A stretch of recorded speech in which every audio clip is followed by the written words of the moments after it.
మరి కాసేపట్లో అంగన్వాడీలతో ఏపీ సర్కార్ చర్చలు జరపబోతోంది. కొద్ది రోజులుగా రాష్ట్ర వ్యాప్తంగా అంగన్వాడీలు సమ్మె చేస్తున్నారు. వేతనాలు పెంచాలని డిమాండ్ చేస్తున్నారు. ఇప్పటికే జరిపిన చర్చలు విఫలమవడంతో సమ్మె కొనసాగుతోంది. దీంతో ఇవాళ మళ్లీ చర్చలకు ఆహ్వానించింది ప్రభుత్వం. మధ్యాహ్నం 3 గంటలకు సెక్రటేరియట్లో మంత్రివర్గ ఉపసంఘం చర్చలు జరపబోతోంది.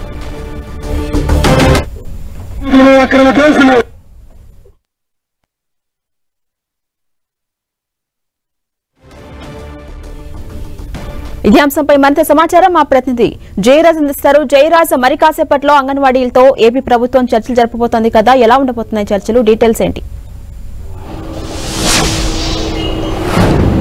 ఝాన్సీ రాణి, గడిచిన 32 రోజులుగా అంగన్వాడీలు సమ్మె చేస్తా ఉన్నారు.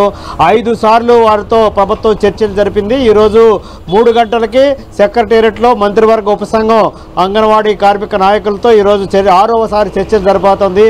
న్యాయబద్ధమైనటువంటి వారి డిమాండ్ల సాధన కోసం 32 రోజులుగా సమ్మె చేస్తున్నటువంటి అంగన్వాడీలతో ప్రభుత్వం దశల వారీగా జరిగినటువంటి చర్చలు కూడా విఫలమైనటువంటి పరిస్థితి. ఆఖరికి వెస్మా ప్రయోగించినప్పుడు కూడా వారు ఎక్కడ కూడా తగ్గలేదు. వారి న్యాయబద్ధమైన డిమాండ్లు సాధించే వరకు కూడా ప్రభుత్వం వాటిని ఆమోదించాలి, జీవోల రూపంలో విడుదల చేయాలి, అప్పుడు మాత్రమే సమ్మె విరమిస్తామని చెప్పేసి తేల్చి చెప్పినటువంటి పరిస్థితి ఉంది. ప్రభుత్వం అయితే రకరకాల మార్గాల్లో అంగన్వాడీల సమ్మె విరమింపజేసే ప్రయత్నం చేసింది, వారిని బెదిరించింది, వారిని హెచ్చరించింది, వారికి మెమోలు జారీ చేసింది, నోటీసులు ఇచ్చింది. ఆఖరి అస్త్రంగా ఎస్మాను కూడా ప్రయోగించినప్పుడు కూడా అంగన్వాడీలు సమ్మె నుంచి ఒక్కడుగు కూడా వెనక్కి వేయకుండా గడిచిన 32 రోజులుగా సమ్మె కొనసాగిస్తూనే ఉన్నారు. తుది దశగా అన్ని ప్రాంతాల్లో, గ్రామీణ ప్రాంతాల్లో ముఖ్యంగా బాలింతలు, గర్భిణీ స్త్రీలు, అదేవిధంగా చిన్నపిల్లలు కూడా అంగన్వాడీ కేంద్రాల్లో ఇబ్బంది పడుతున్నటువంటి అంశాన్ని కూడా ప్రభుత్వం దృష్టిలో తీసుకుంది.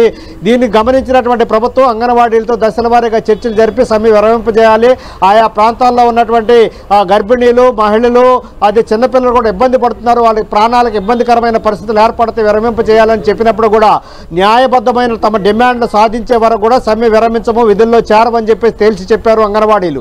ఇలాంటి పరిస్థితుల్లో ఈరోజు 6వసారి చర్చలు జరగబోతామని, ముఖ్యంగా సమాన పనికి సమాన వేతనం ఇవ్వాలి, గ్రాట్యుటీ చెల్లించాలి, పిఎఫ్, ఈఎస్ఐ వంటి సదుపాయాలు కల్పించాలనేటటువంటి ప్రధానమైనటువంటి డిమాండ్లు ఉన్నాయి. మొత్తం 13 డిమాండ్లు సమ్మెలోకి దిగినటువంటి అంగన్వాడీలు ఈ ప్రధానమైనటువంటి అంశాల పట్ల ప్రభుత్వం ఇప్పటివరకు జరిగిన 5 సార్లు జరిగిన చర్చల్లో ఒక స్పష్టమైనటువంటి హామీ ఇవ్వకపోవటం వల్లే సమ్మె కొనసాగుతూ ఉంది. ఈరోజు కూడా ఒక స్పష్టమైన హామీ ఇవ్వాలి, రాతపూర్వకంగా దాన్ని ఆమోదించాలి, వాటిని 2-3 రోజుల్లోగా జీవో రూపంలో వస్తేనే పూర్తిగా సమ్మె విరమించి విధుల్లోకి చేరతామని చెప్పేసి అంగన్వాడీలు పూర్తిగా తేల్చి చెబుతున్నటువంటి పరిస్థితి. ఈరోజు కూడా అదే వైఖరితో, అదే రకమైన మాటతో, అదే రకమైన డిమాండ్లతో సమ్మె చర్చలకు వెళ్తున్నామని చెప్పేసి అంగన్వాడీలు స్పష్టం చేశారు. ప్రభుత్వం మున్సిపల్ కార్మికులు దాదాపు 2 వారాలు సమ్మె చేసిన నేపథ్యంలో వారితో 3 సార్లు చర్చలు జరిపి వారికి సంబంధించినటువంటి డిమాండ్లన్నీ కూడా హామీ ఇచ్చి పరిష్కరింపజేసి సమ్మెను విరమింపజేసినటువంటి పరిస్థితుల్లో అంగన్వాడీలు కూడా 32 రోజులు చేస్తున్న సమ్మె ప్రభావం తీవ్రంగా గ్రామీణ ప్రాంతాల్లో ఉంది, అంగన్వాడీ కేంద్రాల్లో ఉంది. దీన్ని గమనించిన ప్రభుత్వం 6వసారి చర్చలకు పిలిచింది. ఈ చర్చలు సఫలమవుతాయనే ఆశాభావాన్ని వ్యక్తం చేస్తారు. అంగన్వాడీలు చేస్తున్నటువంటి సమ్మెకి అన్ని పార్టీలు కూడా పూర్తి స్థాయిలో మద్దతు తెలిపినాయి.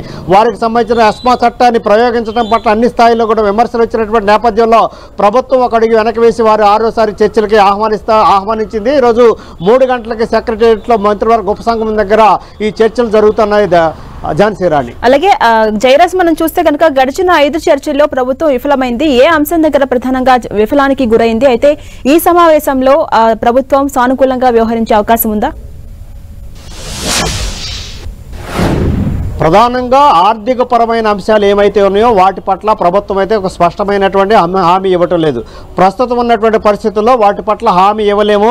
ఆర్థిక పరమైన అంశాలు ఉన్నాయి, అవన్నీ కూడా వచ్చేటటువంటి ప్రభుత్వం కూడా మా ప్రభుత్వం వస్తుంది, మా ప్రభుత్వంలో ఈ అన్ని కూడా డిమాండ్లన్నీ కూడా పూర్తిగా నెరవేరుస్తామని చెప్పేసి బొత్స సత్యనారాయణ, సజ్జల రామకృష్ణారెడ్డి, ఆర్థిక మంత్రి బుగ్గన రాజేంద్రనాథ్ రెడ్డి వీరు చర్చల సందర్భంగా అంగన్వాడీ వర్కర్ల సంఘానికి హామీ ఇచ్చినటువంటి పరిస్థితి. అయితే ఇవేవి కూడా వారు వినే పరిస్థితిలో లేదు. ప్రధానంగా సమాన పనికి సమాన వేతనం ఇవ్వాలి, అదేవిధంగా గ్రాట్యుటీ ఇవ్వాలనేటువంటి డిమాండ్ల పట్ల ప్రభుత్వం నుంచి సానుకూలమైన స్పందన లేదు. గ్రాట్యుటీ గురించి అయితే మీరంతా కోర్టుకు వెళ్ళండి, కోర్టులో తేల్చుకోండి, దాని మీద మేము ఏ విధంగా స్పందించబోమని మంత్రివర్గం చెప్పినటువంటి నేపథ్యంలో అంగన్వాడీలు పూర్తిగా రివర్స్ అయ్యారు.